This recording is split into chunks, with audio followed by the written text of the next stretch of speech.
It has to go somewhere, so. All right. Dr. Gibbons, Academic and Student Affairs Committee, please, sir. Thank you, Mr. Chairman. The Academic and Student Affairs Committee will come to order. Members of the committee joining me today are Ms. Burks and the Texas Tech alumni, Mr. Sanchez. Oh, look, he has a red tie on. Yeah. As a point of information, some of the reports that have been previously given during our meeting are going to be presented tomorrow morning. We look forward to hearing the faculty, staff, student, and athletics update at that time. The first item for our committee is 16-11, the approval of the minutes of our committee meeting held August 6, 2015. Are there any additions or corrections? If not, they will stand approved as presented. Our next item is 16-12, the University Dashboard. Beginning in 2012, the administration developed a dashboard which contained measures that are important to the university. Since that time, the dashboard has been updated and presented to the board each November. The information is provided by the Department of Institutional Research and Assessment and is then reviewed by the administration. This year, a column with comparisons to COPLAC institutions has been added. Mr. Mark McClendon, Director of Institutional Research and Assessment, is with us this morning or this afternoon to discuss the process and answer any questions. Mr. McClendon. I will come up here so you Okay. I won't bore you by going over these individually. The numbers are in front of you. It is good. Enrollment's up. Full-time equivalent enrollment is up. Most of the student access things are pretty stable. We did have an increase in the percentage of Hispanic students, which should continue for the foreseeable future in the state of Texas. On the student success metrics, there are a few that I wanted to point out. Probably the more important ones are first-year retention rate and second-year retention rate, which they dipped a little. They're about where they've always been, but that second-year retention rate is your first-time full-time students, and that basically is the cap of what your graduation rate is going to be. So as that goes down, our graduation rate has been going up, but it's probably going to level out because of that number. And I know that the administration's doing things to address first-year experience, first-year retention, but those numbers are probably going to level out where they're at, although they have been increasing over the last decade. Other than that, there wasn't a whole lot on here. The degree efficiency attainment rate is going to dip down, and 90% is probably a good one. It's a simple mathematical formula of if you're at 100%, basically a quarter of your undergraduate population is leaving each year. I don't think that's probably sustainable being up around the 100% mark, so 90% is probably a better one. Other than that, most of the other numbers are fairly stable. If y'all have any questions that you'd like answered, or other things you would like to look at in the future to add. So that kind of brings me to a point. So, Dr. Gibbons, this is something that I think this board should get every time, obviously. And Dr. Shipley, as you, Mark, look at this, if there's other metrics that you think are appropriate that we need to be aware of, please add them. And let's not just kind of go through this rope. Let's make sure that we're having a pretty robust conversation about these things, because this is how we measure ourselves against everyone else in the business. So I think it's really important that we keep up with this. I have a question regarding the definition of an at-risk student versus what we have in the public school. Can you give the definition of what at-risk? That is from the coordinating board. So basically, if you get a Pell Grant, if you receive a Pell Grant, you enter college for the first time. I think it's over the age of 20, which we actually have some. First generation students, if your ACT was below a certain level, it's a fairly robust definition that the coordinating board uses. We have currently about a third of our undergraduates, a little over a third of our Pell Grant eligible students receive the Pell Grant. We also have a large, I think it's close to 50% first generation students. So we have a lot of, and any one of those will put you into that category. So that's why that number is such a large percentage of our overall graduates. Thank you. On the COPLAC comparison data, I used the median, which is different than the mean, because there's a lot of variation in those numbers for what we collect. So I figured what would be a better measure of central tendency. And as you see, I mean, some of the graduation rates are actually really quite high at our peer institutions in COPLAC. You know, one thing I think we should do, and this is me, maybe other board members have a comment on this. I think it's great to see this every meeting, but once a year, it might be a really good thing to have a little more specifics around other institutions. You know, what are the COPLAC institutions that we compare ourselves to?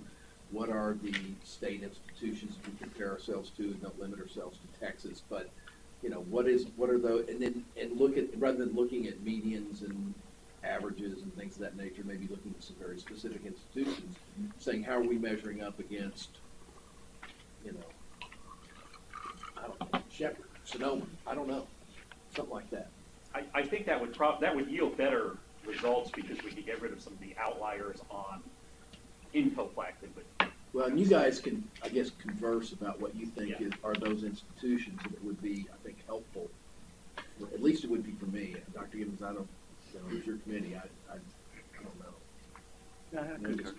But yeah, we can get together a peer group, because currently this is all of them. And, and we can look at some individuals in Texas and regionally. But we'll have to, work to define what, who they are, basically. Because our Texas coordinating board peer group is probably not the best one to go with.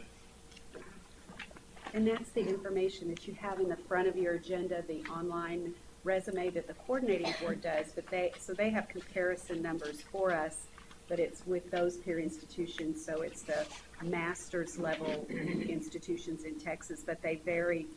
Sol Ross is, I don't even know if they have 1,400 students, so it has nothing to do with mission or size. It's all about if they're master's granting, then they fall into that category. Yeah, and we can always look into helping determine, all right, this is a good peer group to look at. Are there other questions? One that disturbs me when I look at it, and maybe we address it later, is 2E, first-time student graduation rate. We're at 19.5%, and COPLAC is at almost double that. That's the 4-year. We have wouldn't say low. But the 4-year graduation rate is fairly low. We pick up more in the 5th and 6th year. And that could be, if you think about it just in number of credit hours, nursing's our largest program. They're actually over 120 hours. It could be differences in the types of degrees we have. But that costs us more money when they take 6 years instead of 4 years. And Yes. so maybe suggestion is maybe that's something that the administration would look at and see if we can't move us closer to the COPLAC number. That is, Since it's achievable. Yeah, that's always a concern, but it actually has gone up over the last 8 or 9 years. And that's been I would attribute that to a greater push in getting people to take more than 12 hours per semester. I remember when I first started here, that was a discussion that I heard, that they've been really trying to push more for 15 or more for full-time students, and that will increase that number. But currently we graduate more in the 5th and 6th year than. Right, but I'm just looking at our target here. If we're going to go up to 32%, that's a pretty good hike between now and then. So I think we're going to have to do more than think about it. I think we really will have to have an action plan to do that. I think it's important. Yes, I agree. And that's that will also, when we redefine the COPLAC group, there are some that are smaller institutions have 27 an ACT of 27 as their average and are much, Right. that could be skewing that data a little. My message is I want to see that number higher quicker. Everybody does. Thank you. Are there any other questions? All right, well, thank you very much. We appreciate your comments today and the questions. This item is for information only and no action is necessary to be taken. The next item is 16-13, the Fall Enrollment Report. The Fall Enrollment Report is presented in the agenda. As you can see, we reached an enrollment of 6,043 for the first time. We have now surpassed 6,000 since the fall of 2011. And Dr. Lamb, I think much of that, wherever he went, is attributable. Thank you. Is attributable to your fine efforts. Would you come please talk about it? Thank you. And your team. Oh, no, absolutely. I've done very, very little. Yes, as you can see in the enrollment report before you, we increased head count 169 students this fall. And so that did push us over, as Dr. Gibbons noted, over 6,000 students once again. Semester credit hour production is up as well, as you would expect with a larger head count. Of this, our beginning freshmen, and what we look at more than just our beginning freshmen, we look at first time, full time in college, and that number is 820 as opposed to the 794, which is a good number, and you can see that in Mark's dashboard as well, is where he's looking at first time, full time. In the last 3 years in particular, you can notice they are fairly large. Of our growth, of 169, 113 were distance education. Only 56 were campus-based. So we are growing in both. And so yes, it's our team, not only us, but Dr. Clark and Distance Ed. I think our folks have done a really good job getting this turned around. Are there any questions or comments? Is our growth online or is it on campus? It's about 56 were on campus, 113 were online. So about 2/3 of it, this year, the growth was online. Okay. Other questions? Are we still with the growth as far as housing, where we at? Are we managing that? Or? Yeah, good question. And so with housing, we're at, I don't know where we are at today. Census day, we were 113%. We had 249 beds subleased off campus that were full. We were generally full on campus, and so we feel fairly confident we will fill up that new facility or come very close to filling up the new facility next fall. Keep reminding me how many beds. 500. If you build it, they will come. And what I think you're going to see, I think you're going to see some students coming back on campus that we just simply have not had the space to house over the last few years. We'll prioritize those and incoming freshmen first. Incoming freshmen, yes, I don't think we'll have an issue with not having enough space for incoming freshmen next year, Good.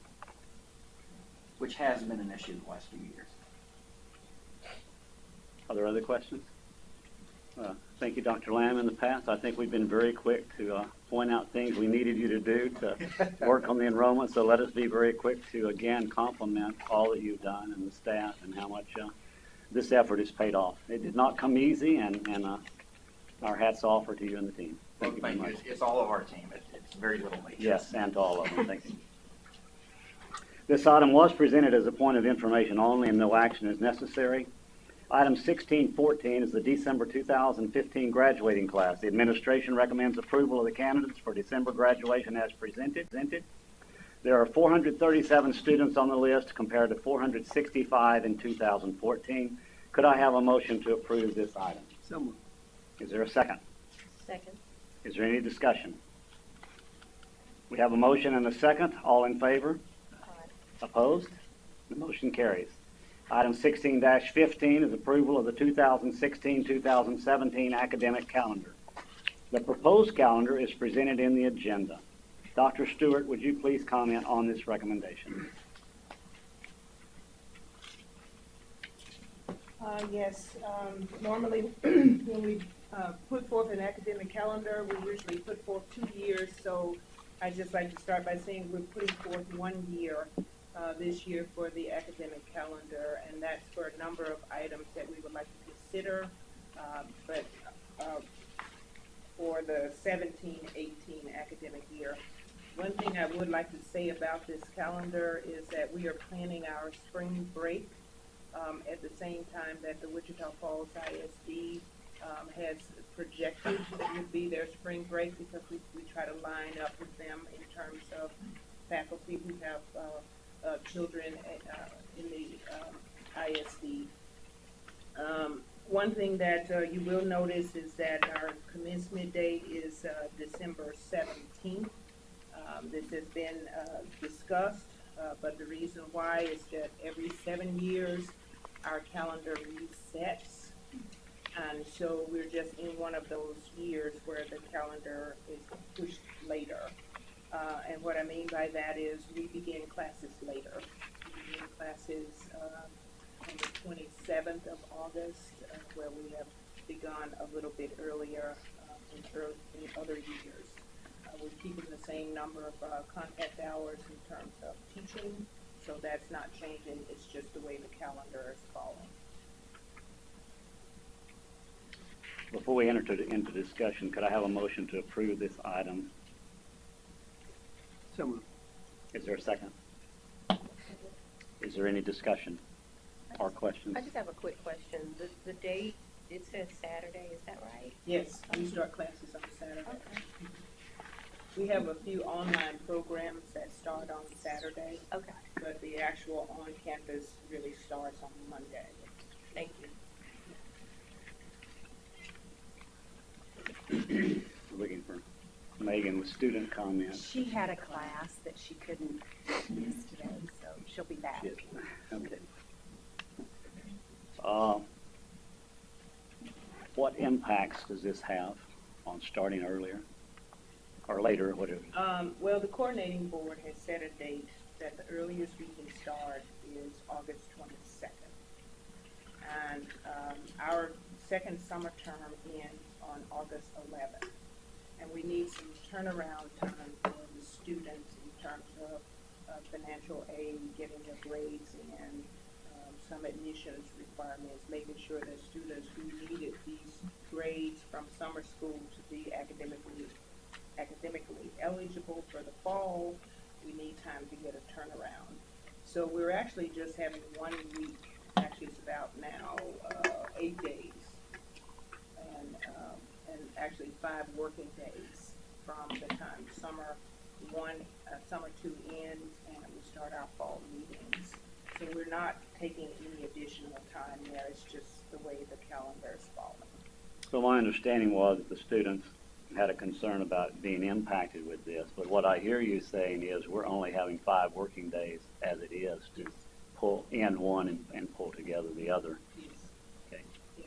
It's just, I mean, they're used to having a longer break at the winter holiday, but it's just the way the calendar is falling. We aren't intentionally doing anything to change that, it's just a calendar issue.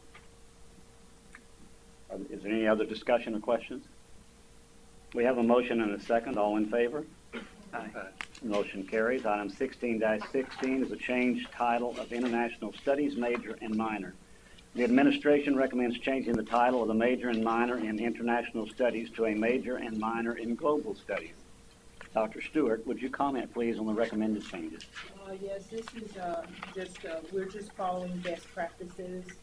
The International Studies major at other COPLAC institutions and other institutions have changed the name to Global Studies, and so at Midwestern we would just like to follow the same pattern and change our major so that students looking at us from other institutions will identify our major as they would at another institution. So it's just a best practice. The courses are the same, nothing's changing in the major, just the title of the major. Could I have a motion to approve this item? Is there a second? Second. Is there any discussion? Is there what is the impact in reprinting or anything, or will we do that simply as we move and need it done? It's electronic. So it's not an impact at There's all? no impact. All right. Any other discussion?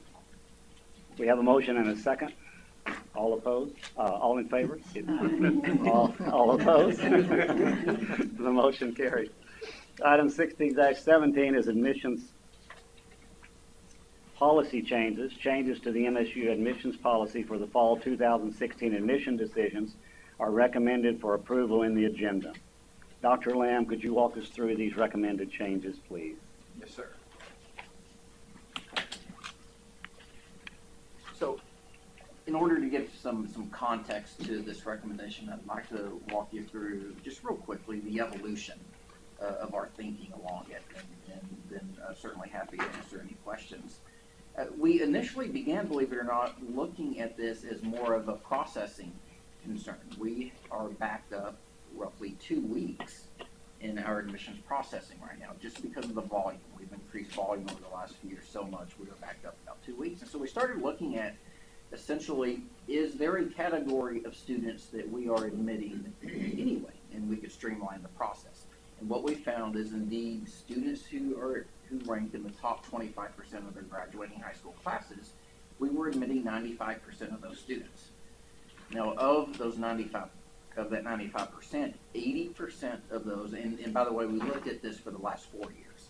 And so 80% of those students we were admitting unconditionally, meaning they met our ACT, SAT requirements.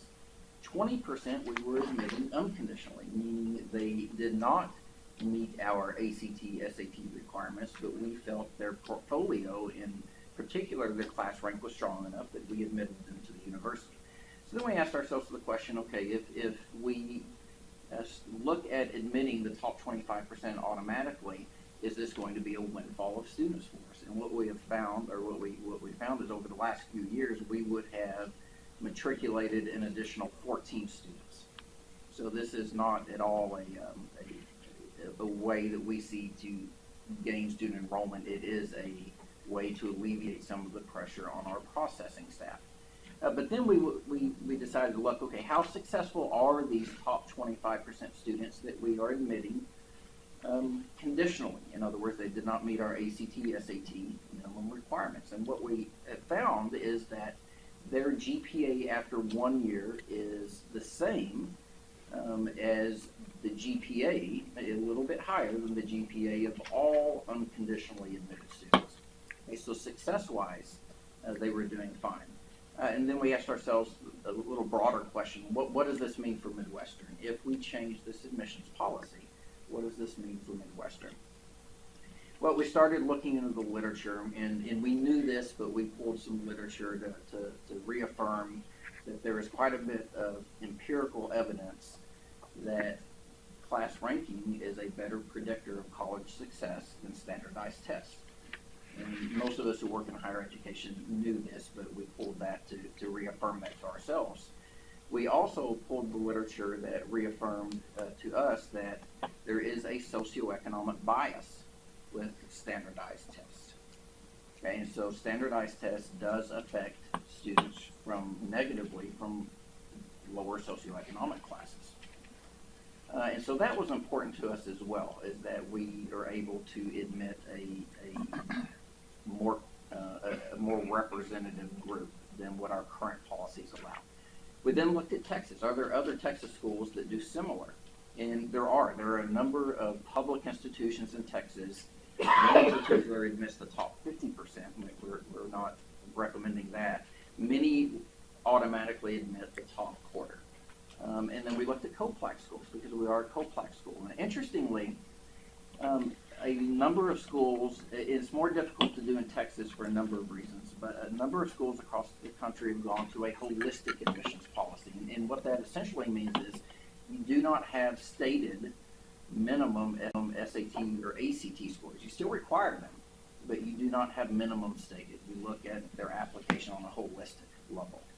And what we found is 20 of the 29 co-plaque schools have such a policy. So we felt good that this type of recommendation would be at least consistent with a more holistic approach, although in Texas it's a little tough to do the holistic review for different reasons, or have it just a straight holistic policy.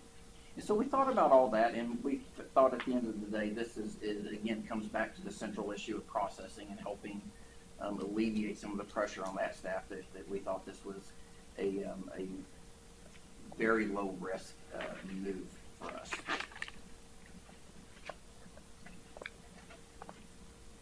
All right, thank you. Do I have a motion to approve this item? So moved. Is there a second? Second. We're open for discussion, if anybody has questions. Does the 25% make a difference depending on what size the class is? I mean, It could, depending on the size of the school that they come from and the location of the school. Are you asking like in terms of preparation? well, I mean, I'm trying to understand. I can understand that top 25% out of a Dallas area school that has, 2,000 graduating might make a difference when you're talking about 25% of a 10 student graduating class. Right. It would, that really does two things. One is it would define the pool from any particular school that would have automatic admission. The other thing it does is it removes some of the socioeconomic and rural-based bias against standardized tests. And so some schools have gone to this to allow greater access from lower socioeconomic and rural areas. Keith, what does it look like perceptionally going from a 10% to 25%? Yeah, that's a good question, and I really don't know is the answer. I think some will look at it as, frankly, as that we're reducing standards, and I think some won't. I think what we were looking at is both the processing and then of course the knowledge that standardized tests are not as good at predicting college success as rank order. So what you're saying right here is that you would require no SAT or ACT. Right, correct, for top quarter. Right now, we do not for top 10%, but that is state law. I do recognize that many of the high schools are becoming non-ranking, and so I see that you've addressed that. Right. But,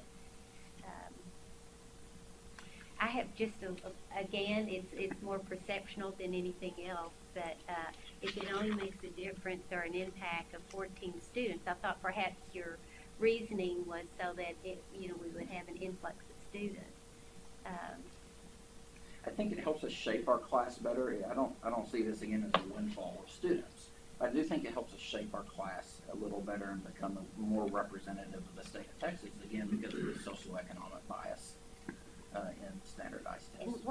what schools are doing this in Texas? Let's see. Tarleton does top 50%. Sam Houston does top quarter. Texas Women's top quarter. West Texas A&M top quarter. A&M Commerce top 30%. UT San Antonio top 20%. UTA top quarter. UTA top quarter. And I think there are some others. That's all we looked at. UTSA and UTA both are top quarter? Yes. So Keith, can I ask, for COPLAC, why not just not have a policy? I mean, like, just do the whole list. It's that much work to Well, kind of look at it on an independent basis? It's a lot of work to look at. Remember, our chief concern with looking at this was the backlog that we have in admissions. And so if we can identify top quarter students who are successful here, we can streamline that process and get them in. If we go to a straight holistic review, there are two things that happen. One is it's very, very intense on the staff, and we're just not staffed up for it. That's part of the reason we're looking at this. The other one is in Texas, by law, top 10% are admitted. So you essentially have to have two policies. Top 10% automatic, everyone else holistic review. I'm with The top 25% though is target students for us, right? I mean, based on what you just told us and the analysis that you've done, those are young people that we would identify as someone we want at Midwestern State University anyway. And they're successful.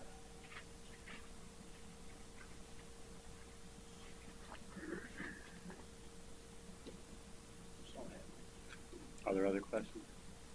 I'm gonna ask one, I hope I'm not opening a can of worms, but comments you made, Keith, I'm just curious.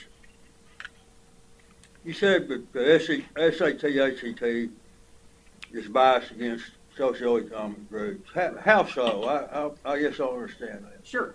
Students from low socioeconomic backgrounds do not have the resources, for example, to take the prep classes that many of their more affluent peers have access to. the resources in the high schools that they attend are not as great in preparing them for those tests as well. Well, going forward, is there still going to be a benefit to even having ACT, SAT? No, that's a great question, and I don't know. You see, apart from this, nationally, you see an increasing number of schools going away from using standardized tests. I don't know if that will really, how prevalent that will become. The most high-profile one that happened this year was George Washington, which is and American University in Washington. Both of those schools, and Wake Forest actually, those schools no longer use standardized test scores for admissions. I don't know, again, how prevalent that will become, but you're seeing more of it. Interesting. Thanks.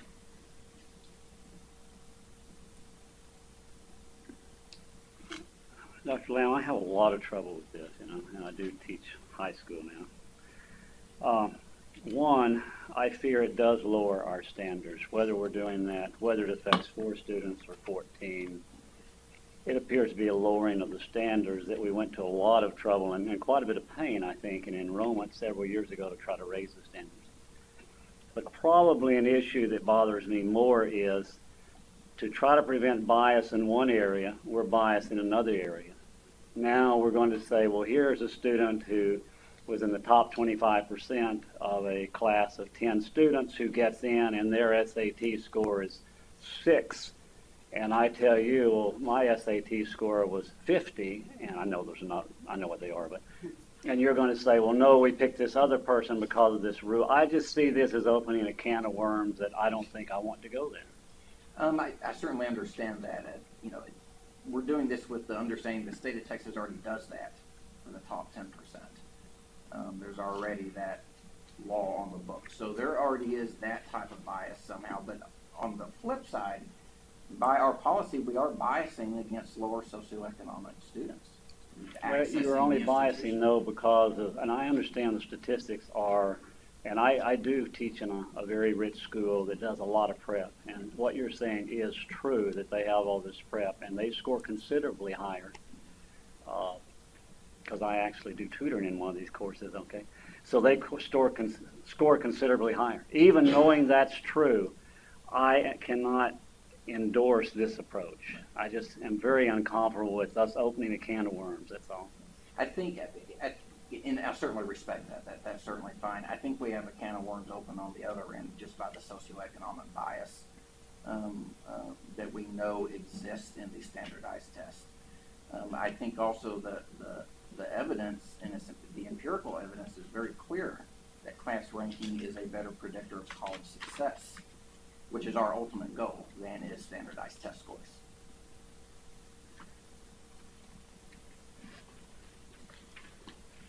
Any other questions for discussion? Well, we have a motion and a second. All in favor? Aye.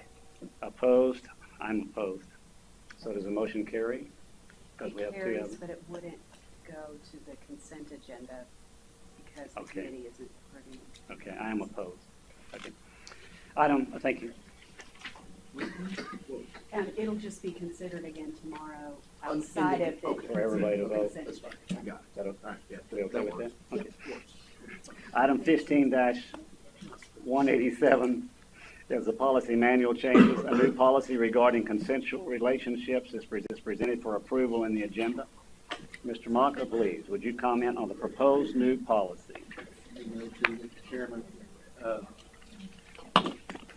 we all know certainly in the past several years, there's been a lot of focus nationwide at college and university campuses across the United States about sexual misconduct.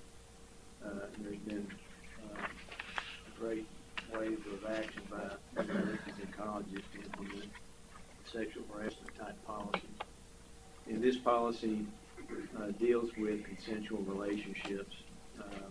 It's patterned after one at the University of Texas at Austin.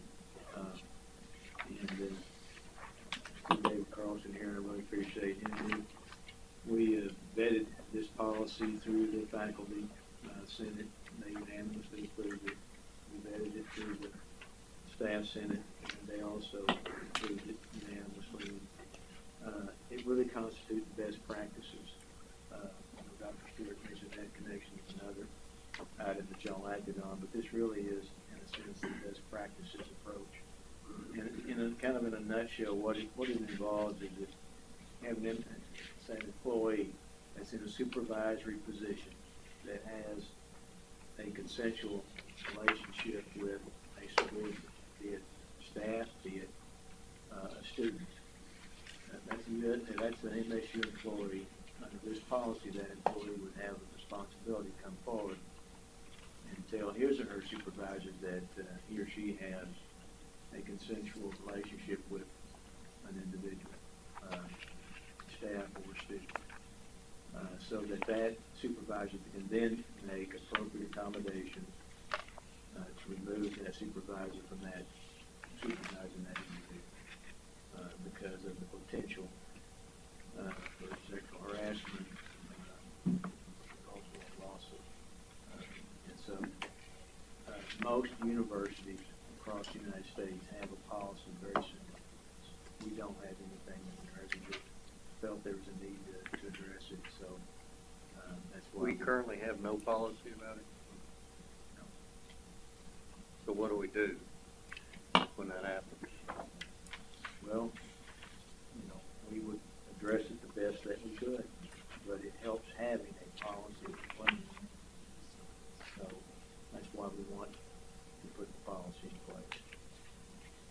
But again, this is patterned after UT, and I should say too, and I think one reason that it was well received by staff and Senate, UT Austin had done a task force of the subject, and they had generated a report, again, of the best practices and model recommendations, and so this simply follows that. And so that's why the administration seeks approval of this policy. And again, we don't have anything on the books that currently addresses it. Why is this best as opposed to just saying these relationships are prohibited? Could be. Some schools do that. Most do not. Most make it a situation where they put it on the employee to come forward and say that they're having a consensual relationship with the individual, so that then, again, modifications can be made, rather than just probably the legalities are just outright unlawful. They simply say you have a responsibility to come forward and tell us so that we can make modifications. And if they don't, then they're subject to disciplinary action. But some schools do outright outlaw it, but that's not the recommendation. That's not what, for example, UT Austin do in a number of universities. But before we go further and have a discussion, we can ask questions of clarification on the policy, but if we're going to discuss it, I would need a motion to accept and approve the policy. Even if you're just going to discuss it, I need to do that. Is there a motion to approve this new policy? So moved. Is there a second? Second. Now, is there any discussion? I just have a question. Is there something in here, I read it under reporting responsibility, but is there, what if the relationship existed before the student-teacher relationship evolved? Well, I still think they have the responsibility to come forward because To just report it is Yes, what just you're report it. expecting? Okay. I just.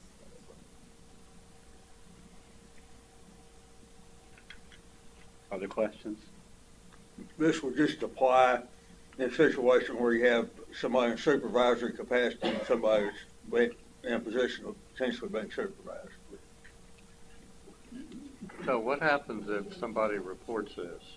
I mean, like a professor has a relationship with a student. They report it, you switch the reporting obligations. Is it clear that the professor does not suffer any consequences from the reporting? Well, I think, again, if the professor, let's say, wherever. Well, let's be clear. It could be any supervisor. That's right. Well, I just made the example, but I understand that it applies to any supervisor. It would be any supervisor, but again,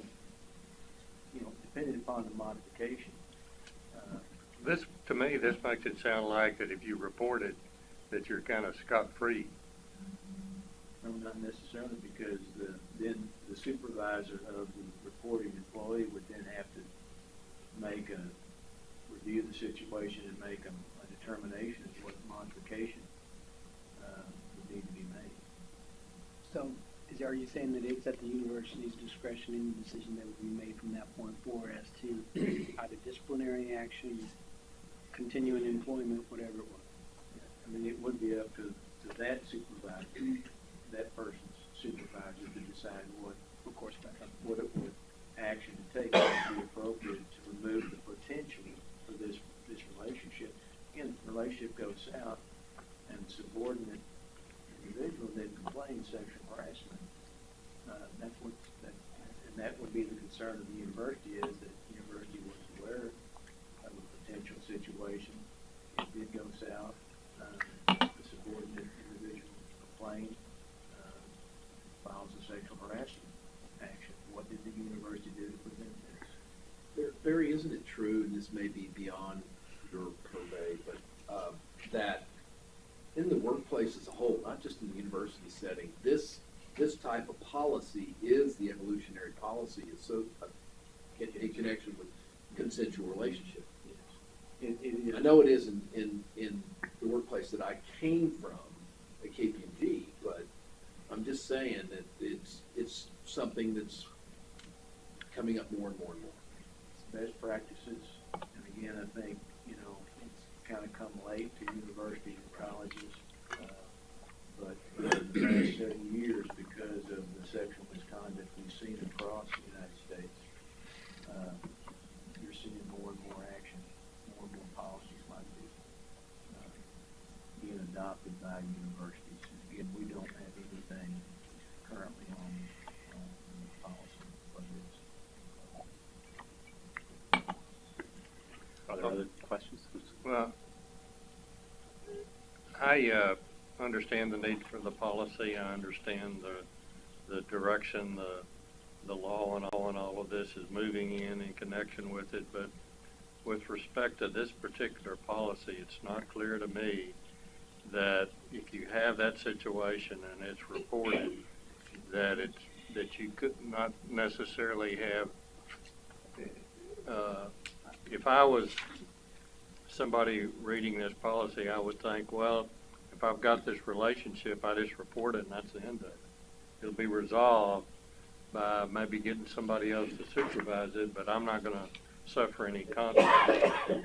And depending upon the egregiousness of the conduct that was involved, to me, it needs to be clear that people in these relationships could suffer some other consequences from it. Well, again, there is a statement, the university strongly discourages consensual relationships.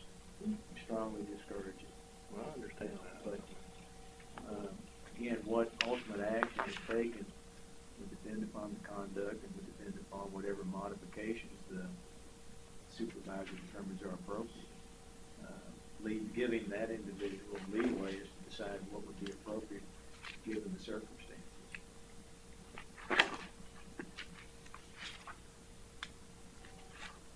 I assume this covers, how shall I say this, same-sex relationships?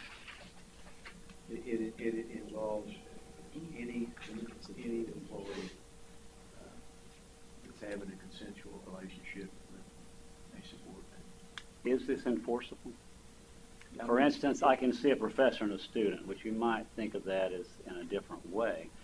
But let's say we have on the staff an employee who is working for someone else and they begin to have a relationship and their supervisor, and begin to have a relationship. I can see that happening. Probably happens fairly often, doesn't it? I mean, single people like single people, and you don't have to be married, whatever.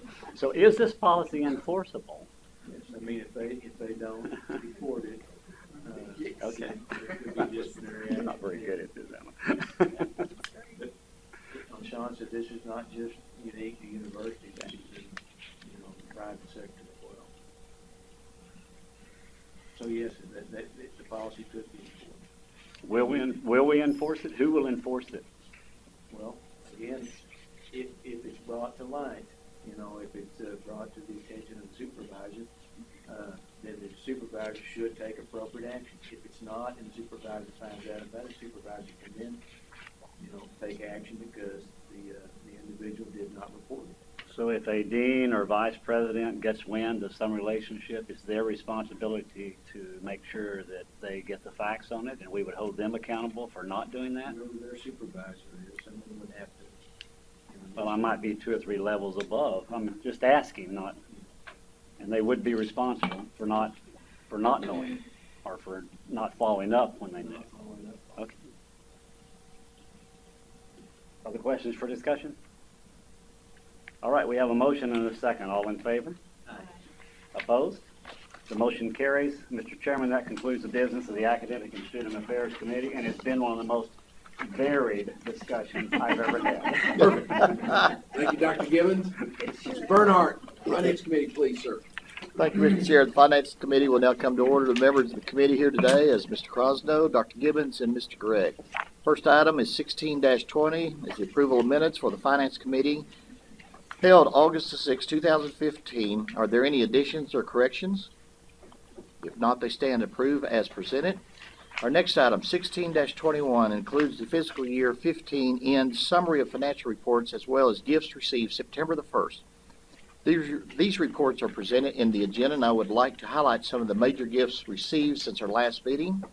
The Lamar D. Fain College of Fine Arts received $50,000 from Mr. Christopher Hummel for the Mass Communication Department and Fine Arts Scholarships. Miss Martha Fain contributed $48,000 to the Museum of Arts at MSU and $10,000 to the Martha Fain Women's Athletic Fund.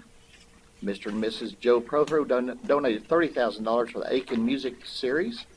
Mr. Alguin contributed $20,000 to the 2015-2016 Langwin Challenge to meet new and lapsed donors to the annual fund. Mr. and Miss Lee Murkison contributed $10,000 to the MSU Cross Country Program.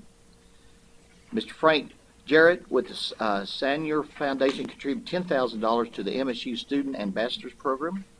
An apartment for the graduate students for 1 year was donated by Mrs. Kathleen Tant with Arbor Creek Apartments, valued at $7,500. The total of gifts, grants, and pledges received in fiscal year 2015 was $5,514,465. The support of our community, alumni, and friends are outstanding. Howard, do you have anything to add to this, please? Just very quickly, Mr. Bernhardt, $5.5 million is a substantial number, but $5.5 million from Midwestern State University. This was not a banner year for that. We are working on that. On the positive side, Dr. Shipley has brought a great amount of insight and background and experience in that area. And she is working with us and indicating areas and opportunities and the ways we approach donors, donor foundations, and so forth. So a lot of the things that we're going to be doing, they're going to be doing with a new passion, if you will, and also focusing on some new populations. So I really feel very good about the upcoming future. Thank you, sir. Fantastic. List of names and address of the donors is in your folder, and we ask the Regents to write thank you notes to those assigned to you and any others you would like to include. The blank notes are in the center of the table. This item is presented as information only and no action is required. Item 16-21, the fiscal year 15 report on the Red Wine Fund and the Frank and Nancy Harvey Student Development Funds are presented in the agenda. The Red Wine Quasi Endowment Fund earnings were used to support the honors program primarily through $244,200 for honors scholarships. The Harvey Fund earnings were again allocated for university scholarships totaling $49,000. Dr. Foley, could you please add to this report? Sure. On the Red Wine State Quasi Endowment, you noticed we did have some transfers out, also the communication campaign and the graduate school operations. Those were from the residual of the Red Wine estate, so it's not the Red Wine Quasi Endowment. It's the last of the estate funds that came in per his will of how he wanted it distributed. On the Harvey, you can see that we've distributed $30,000 in scholarships this year, or $59,000 in scholarships this year, which is a little higher than before, but we had some reserves left that we're spending out. So, any other questions? Thank you, ma'am. Are there any questions or comments from the board? This item is presented as a point of information only and no action is required. Item 16-22, the financial reports. The administration recommends acceptance of the July 2015 financial reports as previously distributed. Dr. Foley's summary of the report is included in the agenda. She will now provide primarily information regarding the fiscal year 15 end of the year report. She will also answer questions the board might have regarding the budget comparisons that were sent to you earlier this week, and a copy of this is in your folder. Dr. Foley, please comment. Sure. So I'm going to go ahead and I did a synopsis of the investment that I normally give you a verbal report on, and of the quarterly budget report. So for the essence of time, we're going to skip over that because I've given you that already, and we're just going to go straight to the end of the year results.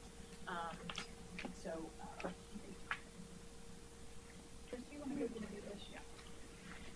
I would like to compliment Chris Stovall as our controller, and he's the man that has really worked on putting the financials together. And it's quite a job to close out the year, and the state requires us to have it done by November 20th. So it's a real fast time to take. I mean, it's a lot of work that you have to get done in literally just a couple months. You'll be getting a full copy of the report sometime the week of Thanksgiving, most likely. So he's finishing up the last of it. I'm going to go run through real quick. There's two essential statements of your financials. One is what in business terms is an income statement, and the other is a balance sheet. The income statement is called in governmental accounting the changes of net position, and the balance sheet is called the statement of net position. So I'm going to go over the changes in net position, which is like the income statement. We go through revenues first, and then we're going to go through expenses. The net income, you can see, has gone down a little bit over 15. In 14, we had a large gift in kind of that software, if you remember, $8 million gift in kind software. Our expenses have kind of gradually ticked up with, I think I've laid that out to you in various quarterly financials of salary increases, depreciation, and those kind of things. So I know this is a little busy, but bear with me. The two top lines, the red line is student tuition and fees. The blue line is appropriations. So over the last 7 years, you can see appropriations, money from the state has gone down, and likewise fashion to offset it, student tuition and fees have gone up. This line that jiggles around a lot is gifts. So that's highly volatile, and that includes your gifts in kind. So we had that big $8 million gift last year. As you can see, that's kind of all over the place. Grants has decreased back here. The federal government decreased the amount of Pell. They don't give Pell out anymore for summer. And our sales and services have ticked up gradually because of the auxiliary, the housing, food service. As we're getting more and more students on campus, that's gone up. This line that goes below is our gains and losses on our investments. And I don't know if you remember, Kevin McGinnis came here in August and said, we have all these nice returns, or he did it not in August, the May meeting. He said, look at all these great returns you're having, but be prepared. You're going to, what goes up comes down. And so in August, if you remember, we had a bear market. It's gone down. It has come back a little bit, but we did take quite a hit. So that's reflected here. I'm pulling out of the expenses payroll because it's such a large amount that it, for scale-wise, it would dwarf everything else on the other slide I'm going to show you. So payroll, as you can see, we took a nice tick up in FY15, and that was with the pay increases we were able to do. And then payroll-related costs has gone up more than $2 million. That's your health insurance. So it's going to keep going up. There's no end in sight there, even if we keep our salary and wages flat. Expenses other than payroll, the top two ones, if you go ahead and look at that, the purple one is depreciation. And depreciation has gone up a lot because, again, of that software. It's got to be depreciated over 3 years, so it's the big increase you see there in the last 2 years. But regardless, depreciation is going up in general as we add new buildings and buy equipment. It's just the nature of the beast. The other one is I find it on here. The scholarships and grants. Thank you. And again, you can see where the Pell hit here. But we've been trying very hard with our general merit scholarships to be giving out more scholarships every year, so you can see it's been going up. Financial assets. So now we're going to switch over to the balance sheet side of the house, the statement of net position. And it's going to be broken into assets and liabilities, and the difference between the two is going to be your net position. With the assets, there's financial assets, and then there's the capital assets. So we'll go through financial first. You can see the major thing here is your cash position has gone through the roof. This cash position from last year, or rather the investments, this cash position has gone down because we invested more of our cash at A&M. So it's considered an investment and not cash. Then the rest of that cash has gone up because of the bond we issued for the housing. That was $38 million. So we're sitting on a nice big cash cushion because we're going to have to pay for that housing over time. The physical assets, again, intangible assets is that software. So it'll come back down once that's depreciated. The construction in progress, again, the red line kind of flows with whatever construction you have going on at the time. And with this housing and then the TRB, you should probably expect to see that continue to go up, and then it will drop off as the construction is finished. Capital assets continues to drop as depreciation, but once we bring those buildings online, that'll flip up to that. The land we bought had the Sim Center, and then the land next to the museum that was donated, so it's gone up a little bit. Buildings and infrastructure, I kind of pulled that out separately because it's such a big scale. It would have, again, dwarfed everything else on the previous scale. And you can see it's gone down over time, but once that construction in progress gets finished, then this will start going back up with each construction project that's completed. So now we finished the assets, we're going to look at the liabilities the campus has. The top one is deferred revenues. Deferred revenues is the students come on campus in August and they pay their bill, but they haven't earned, we have not given them what they paid for, so it's unearned income. So that's considered a liability until they receive their education. We may have to give them that money back, so it's considered a liability.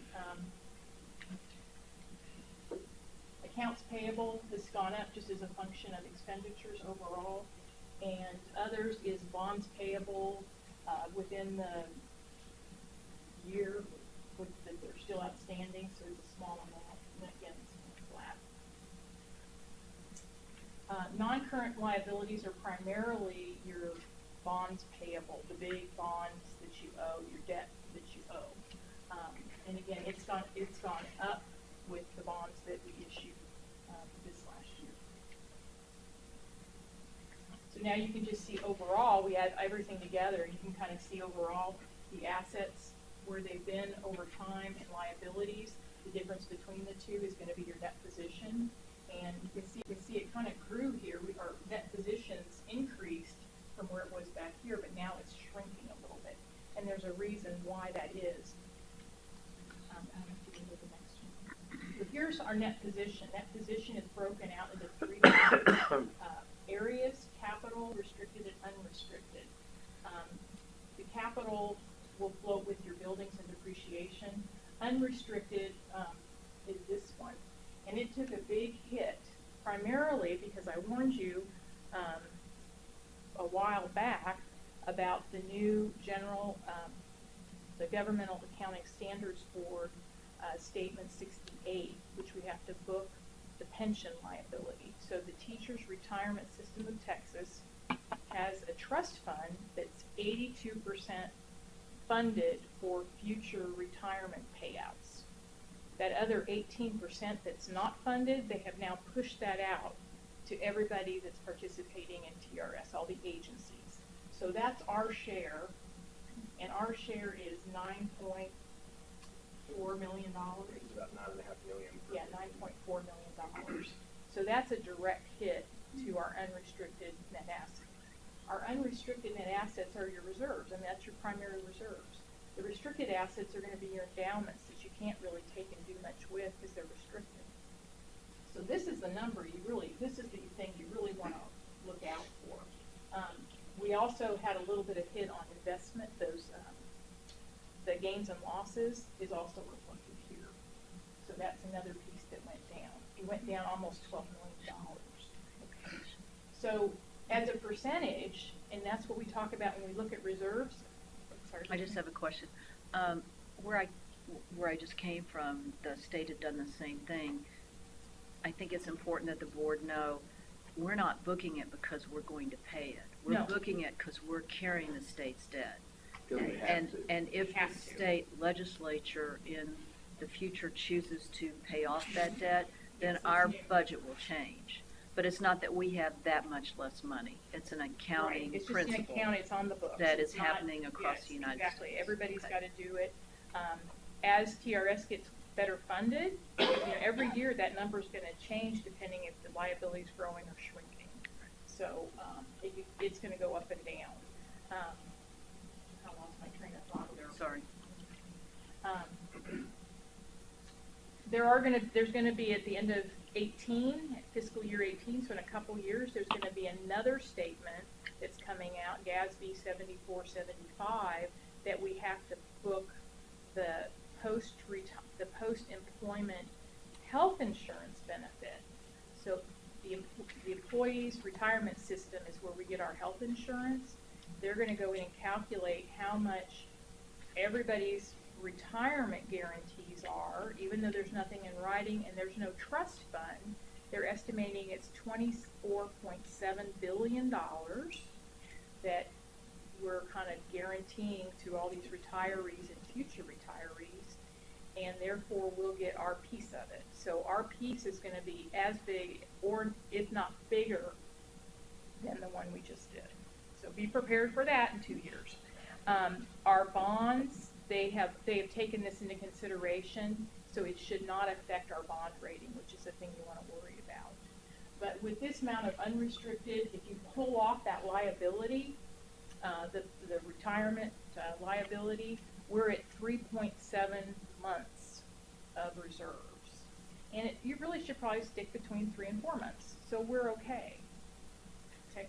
If you take that into account, we're like at 2.2 months. So it's a big drop if you consider it. But like the president said, for the most part, it's just a booking entry, and hopefully we don't ever have to do anything with it. So with that, I think I'm done. Just a summary of everything I just told you. We're overall in a very good financial position, and we hope to stay that way. Any questions? I've got a question. I always ask this, but I'm going to ask it again. How does our reserves compare to others in the state right now? I got some information, I think, late last week, which showed me we're actually in pretty good shape Right in the compared to middle, some of the right. other institutions. And I was just at a CFO meeting, and A&M system, they look at a 3.4 months. UT likes to see four months, Right. so we're at 3.7. Again, we're kind of right in the middle, so we're doing pretty well. The one thing I mentioned last time, I think, was the state appropriations. When we book this post-retirement thing, we try to keep very little state appropriations. We want to spend it down, because otherwise the legislature looks at it and goes, well, you didn't spend everything we gave you. Right. So we do not want to keep any reserves really over in the state side of the house. And as a matter of fact, I don't know how many years, it's about 20 years ago, John Sharp, who was the controller at the time, was looking at what everybody had as balances. And if you had over 8%, you were in trouble. He was going to cut your funding. So we don't keep it in the state funding, we keep it in designated funds and the C3 funds is most of where we keep our reserves. Wonder how he feels about that now. Right, right. So any questions, other questions? But I think we're in good shape, and I'll keep you informed as we move through the next couple of years, so, thank you. Before we discuss further, could I have a motion to accept the financial report as presented? So moved. A second? Second. All right. Yeah. Any other discussion? We have a motion and a second. All in favor? Opposed?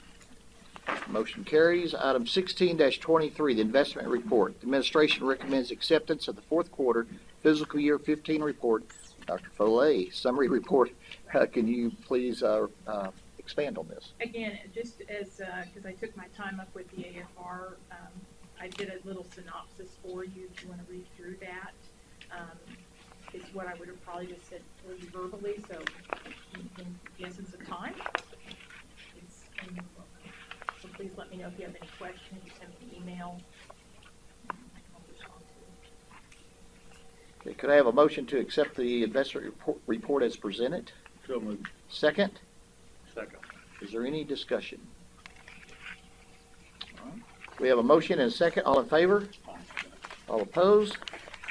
Motion carries. Item 16-24, fiscal year 16, items $50,000 and under. The administration requests ratification of this one transfer of funds to cover costs associated with the search of a new director of residential life and housing. Are there any questions regarding this transfer? What is it? Why are we having to pay $25,000? Go ahead. I can answer that. We went on a search last year for a director of housing, and it was a failed search. It was not a very large application pool. It was a failed search, and we were very fortunate that our outgoing director of housing was moving into study abroad position, so we just kept him for another year. This time, given the critical nature of this position and of housing and residence life to our evolution as a residential university, we wanted to make sure that we got it right. And so we hired a national search firm, Spellman & Johnson, and that's what this is for. And they conducted a very aggressive search for us. We have 3 finalists that will be on campus, and we're very excited about these 3 finalists. Thank you. You're welcome. Any other questions? Could I have a motion to ratify this item as presented? So moved. A second? Second. Is there any other discussion? We have a motion and a second. All in favor? Opposed? Motion carries. Item 16-25 and 16-26, review of the personnel report. The report of personnel changes in fiscal 15 and fiscal year 16 are presented for ratification. As you can see, a number of the positions were filled below the budget amounts and some titles changes were made. Additionally, salary adjustments were given to 3 lead custodians as a result of the reorganization in the physicals plant with Kyle's area, assuming responsibility for housing in the Clark Student Center. Are there any questions regarding these reports? Could I have a motion to approve these personnel changes as presented? Second? Second. Is there any other discussion? We have a motion and a second. All in favor? Opposed? Motion carries. Item 16-27, funding for the market study. Academic expansions. The administration is looking to the possibility of expanding offerings in the DFW area, and Dr. Shipley will spend time tomorrow discussing this plan. This item is addressed the administration's request for authorization to engage a market research firm to study the matter, and approval of $90,000 for the designation tuitions reserved from the designation tuition reserves for the study. Dr. Lamb, can you please comment on this, please? Yes, sir. And Dr. Shipley will go into more depth in the thinking on this tomorrow during her report. But as we look towards Dallas-Fort Worth and possible extension centers in that area, we would like to have some research performed for us to give us some assurance this is the right market to go into, that we're looking at the right location, the right types of degree programs to offer there. And so that is what this is for, is to engage an outside market research company with some specialty in testing different academic programs and markets, and give them some academic programs that we think would be in demand there, and let them test the market and tell us if we're right or not before we go into that market. Okay. Before we discuss further, could I have a motion to approve this item as presented? So moved. A second? Second. Okay, any discussion? All right. Dr. Shipley, we will look forward to that tomorrow. We have a motion and a second. All in favor? Opposed? Motion carries.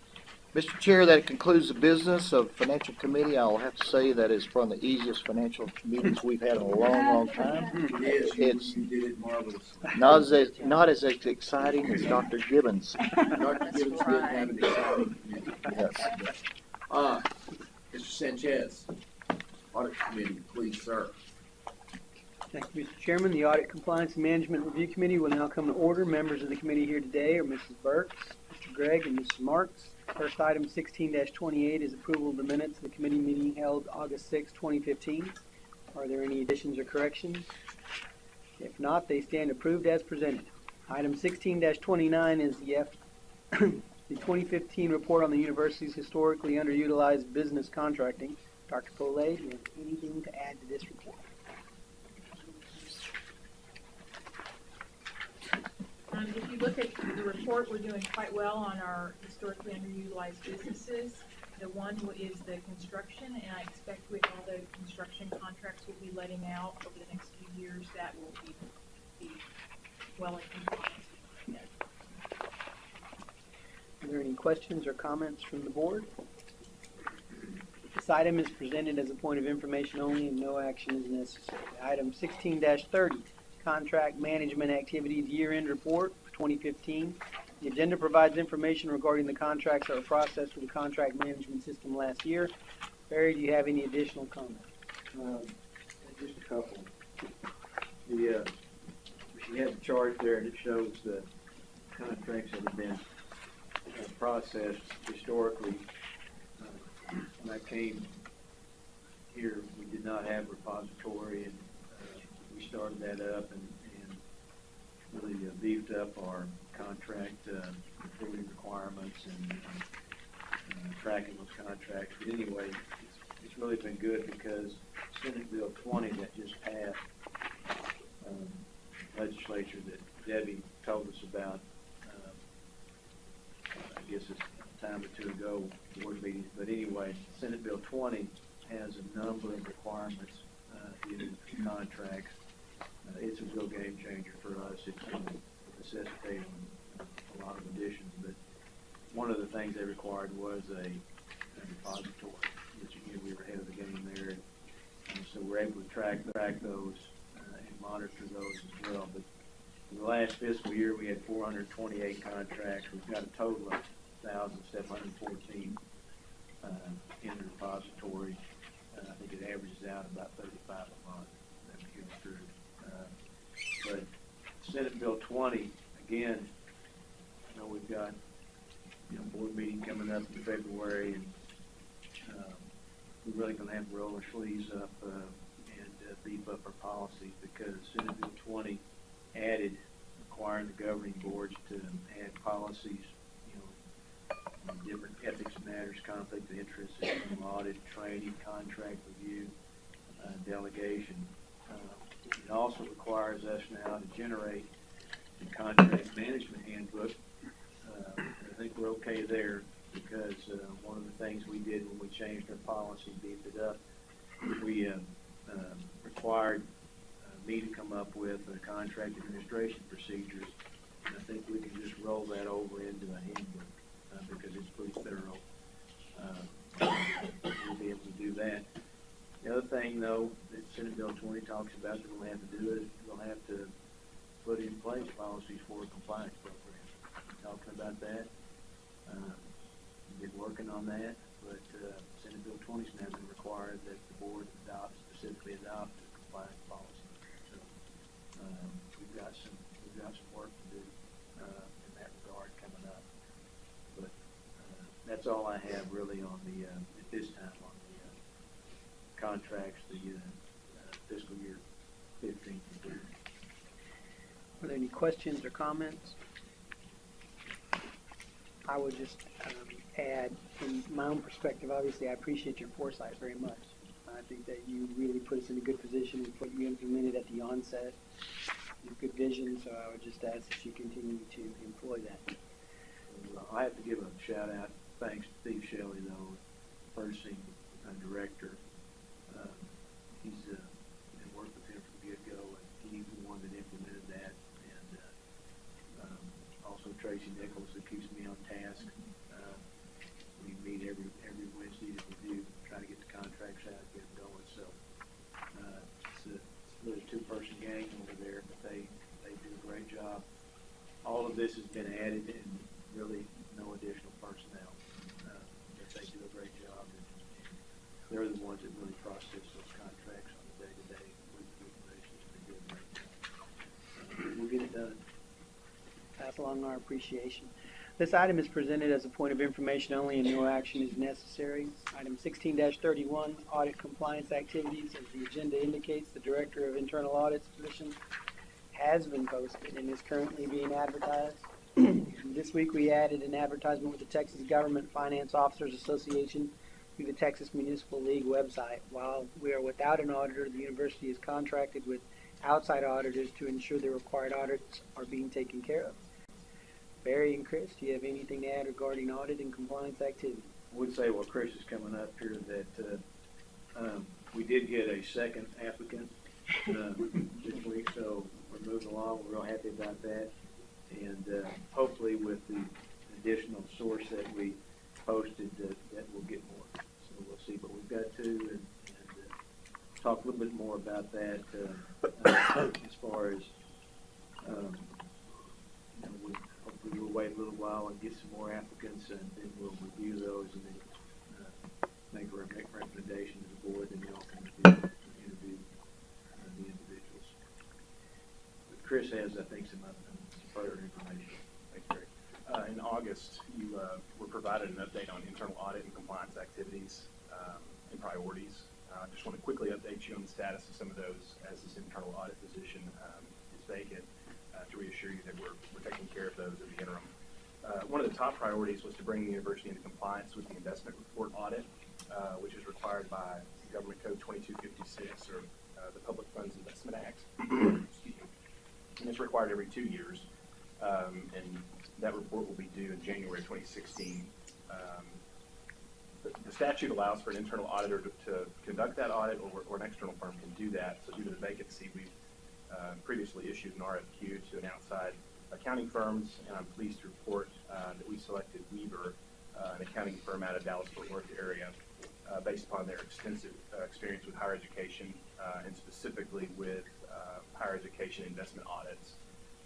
They're currently in the planning and information gathering phase of the investment audit. I just spoke with them actually earlier this week, and they'll be on campus in a couple of weeks to complete their field work.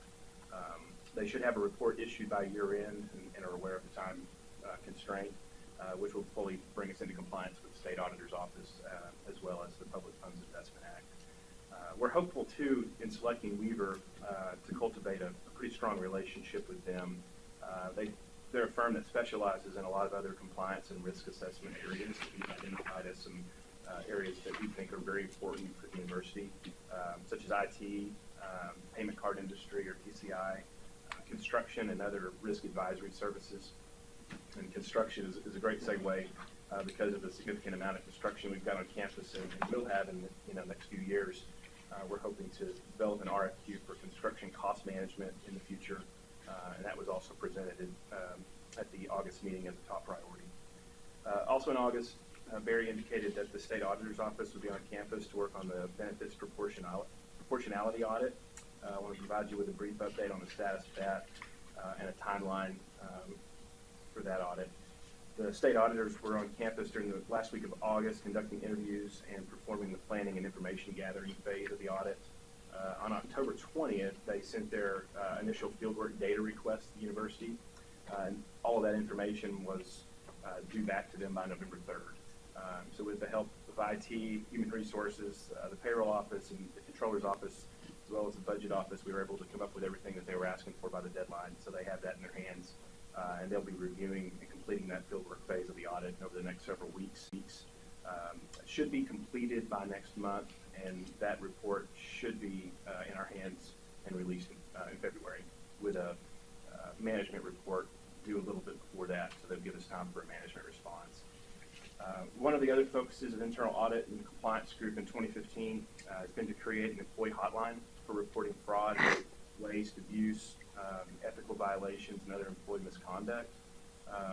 Offering a confidential third-party reporting mechanism for faculty, staff, and students has really become a best practice among our peer institutions, and actually was a recommendation in a recent peer review done by Texas Women's University and Stephen F. Austin University when they looked at our internal audit function. You may remember that from a couple of reviews ago. NAVEX Global was previously selected to be the provider of this hotline. Their product, Ethics Point, will offer a couple of different methods for employees to report via a toll-free number with a 24/7 call center, and also a web intake site that will have on our homepage. That implementation is expected to take 4 to 6 weeks, and we should have that up and going by Christmas break. Barry Maka, along with Julie Gainer and myself, will be working with NAVEX to complete the implementation over that time period. And Barry will serve as the internal contact and system administrator. Best practice would have someone in the internal audit function in that role, and until we have someone up to speed in that role, Barry has graciously agreed to step in and take care of that for us. No, ma'am. Thank you, Barry. We needed to maintain objectivity. And then lastly, I know I said brief, I'm making it a little bit longer, but a local accounting firm, Schultz & Company, is finalizing an agreed upon procedures report for us for the athletic department. And Charlie will be happy to know that we're not aware of any instances of material noncompliance or exceptions with the NCAA bylaws. That report should be released within the next week or two. And that's required every 3 years by the NCAA. In the interim, we'll continue to assess and prioritize specific compliance risks and outsource the most critical of those with audits and assessments until the internal auditor position is filled, and then can begin to lead that charge. Questions or comments? Who's the partner from Weaver? The name escapes me. I've worked with Dallas Duggar, who's been my contact, but he's not the partner. I'll be happy to. Brandon, you're talking about the name of the partner from Weaver. Who's the partner leading the? I thought you were asking about the other one. I don't. Bob Lawrence? No. I'll get that to you. Just curious.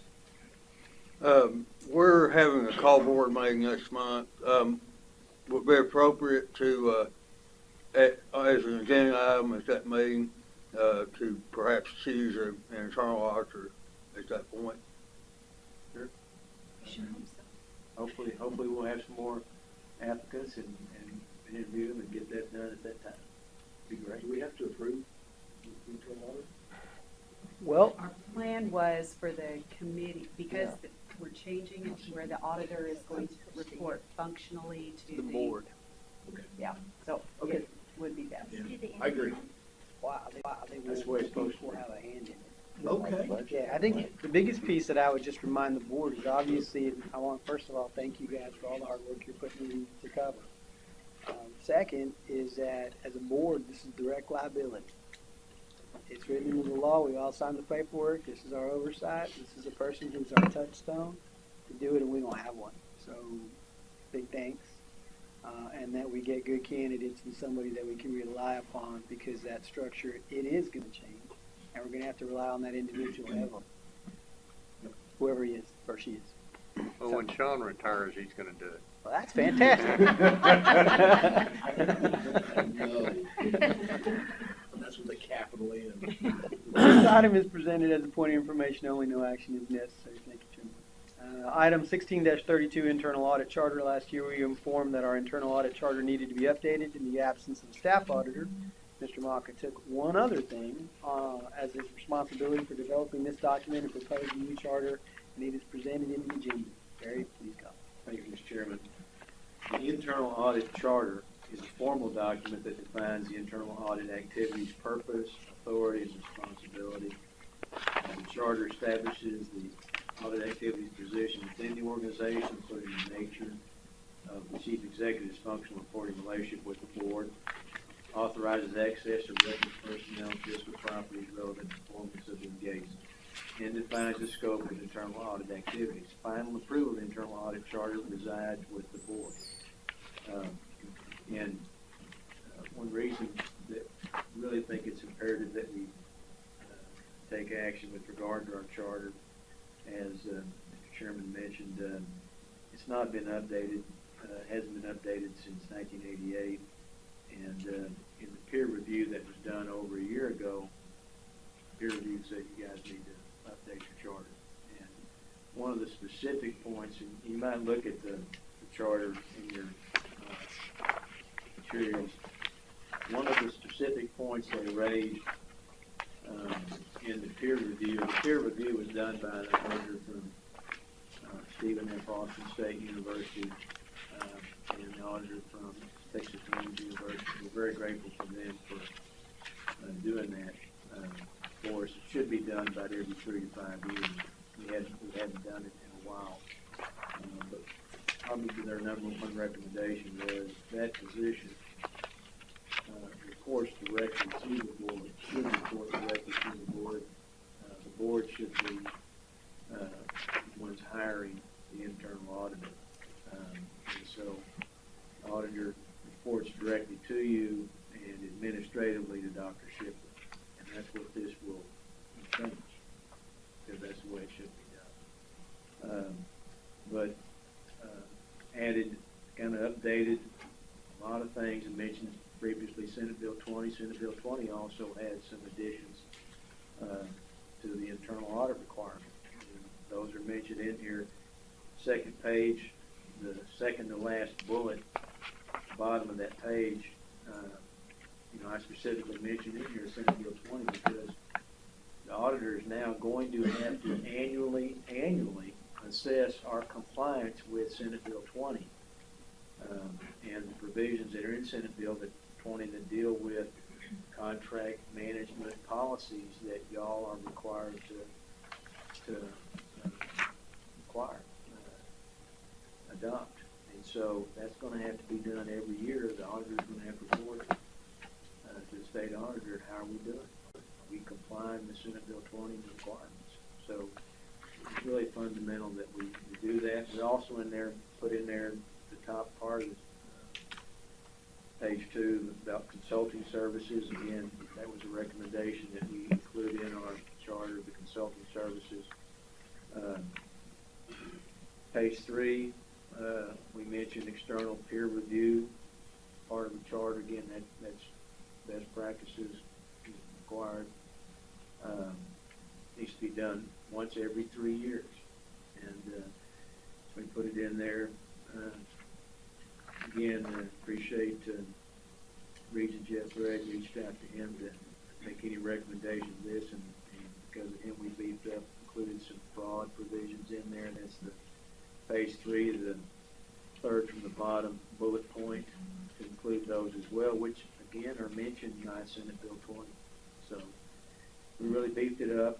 I think that it's more than time for us to update it. So again, when the new auditor comes on board, he or she can certainly will review this, and he or she may come back to you and want to modify this as well.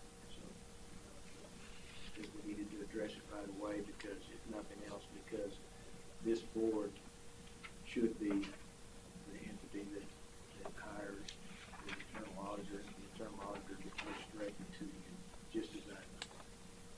Jerry, do we currently have an internal quality control system in place?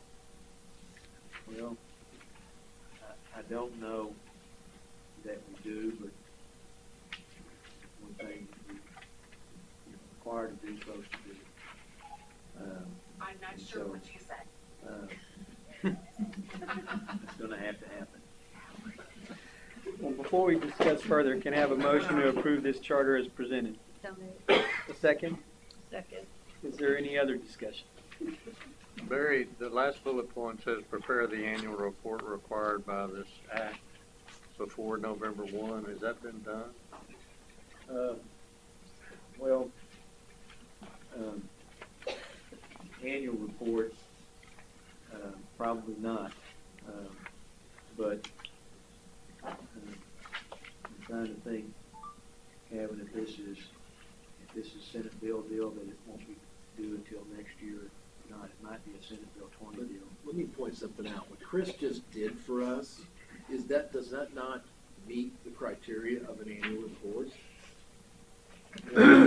Because he basically has provided to us information about the results of the office. But this is submitted to the governor and the legislative budget board. I'm sorry. Yeah, that's a different deal, and you know, I know that's a requirement. Can you check on that? We will check. We've always, every November, the internal auditor has presented the annual report to the Board of Regents. To my knowledge, they've never sent, the internal auditor has not sent to the governor, LBD, and Sunset. So if it's a new Senate Bill 20 thing, I hadn't heard that part of it. I think we should definitely double check that. So now, Sam. Just saying. We have a motion and a second. All in favor?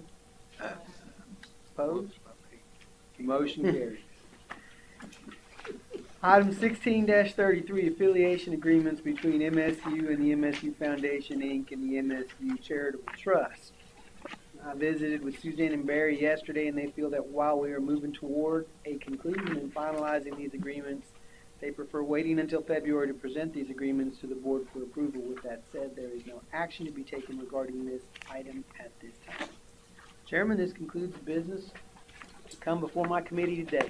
Thank you, Mr. Sanchez. So, here's what's going to happen. We're going to have an executive committee meeting, a closed session tomorrow, not tonight.